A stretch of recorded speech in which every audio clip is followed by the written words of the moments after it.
कहानी नागकन्या की प्रतिज्ञा। बहुत समय पहले जब धरती पर देवता, असुर और आयशी मुनि विचरण करते थे, एक अद्भुत कहानी ने जन्म लिया।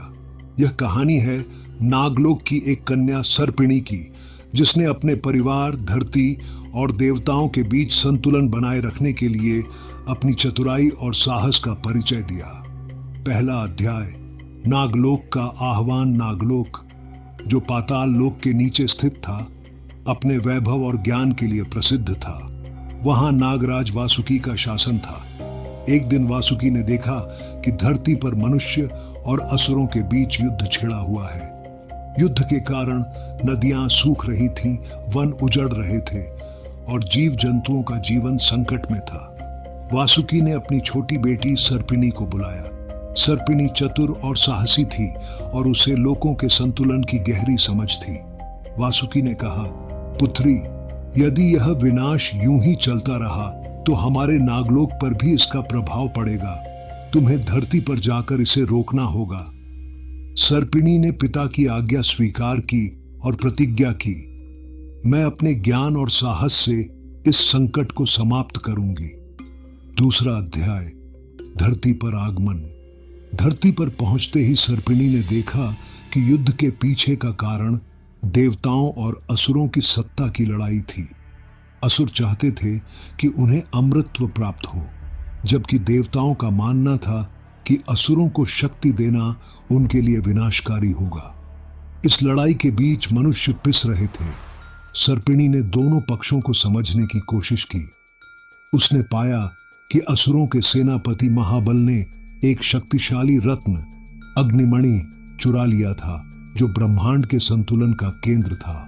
यह मणि नागलोक की धरोहर थी और इसके बिना धरती, पाताल और स्वर्ग लोक में संतुलन नहीं रह सकता था। तीसरा अध्याय, देवताओं की सभा। सर्पिणी ने देवताओं की सभा में जाकर अपनी बात रखी। इंद्र ने कहा, यदि वह मणि असुरों के पास रही तो वे अमर हो जाएंगे। इसे पाना हमारी प्राथमिकता है।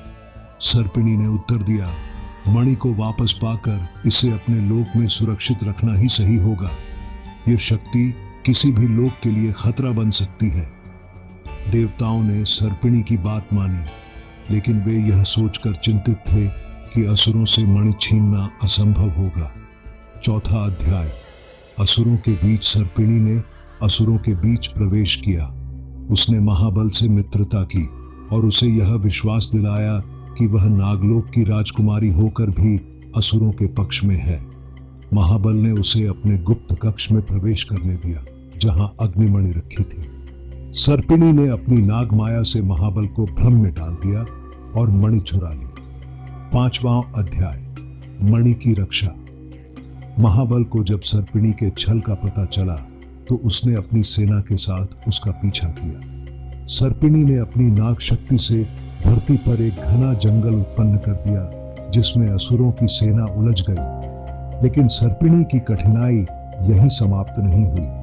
अब देवताओं को भी विश्वास नहीं था कि सर्पिणी मणि को सही स्थान पर ले जाएगी। उन्होंने उसे रोका और मणि छीनने की कोशिश की। सर्पिणी ने वासुकी को स्मरण किया। नागराज वासुकी स्वयं प्रकट हुए और देवताओं को समझाया कि मणि को नागलोक में रखना ही तीनों लोकों के लिए उचित है। इंद्र ने वासुकी की बात मानी और मणि नागलोक को सौंप दी।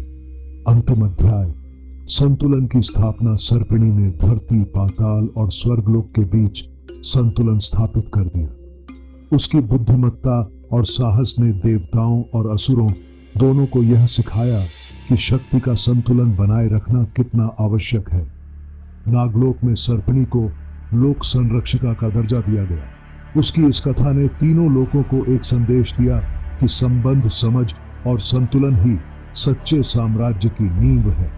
सीख, यह कहानी हमें सिखाती है कि किसी भी संकट का समाधान साहस, चतुराई और सामंजस्य से ही संभव है।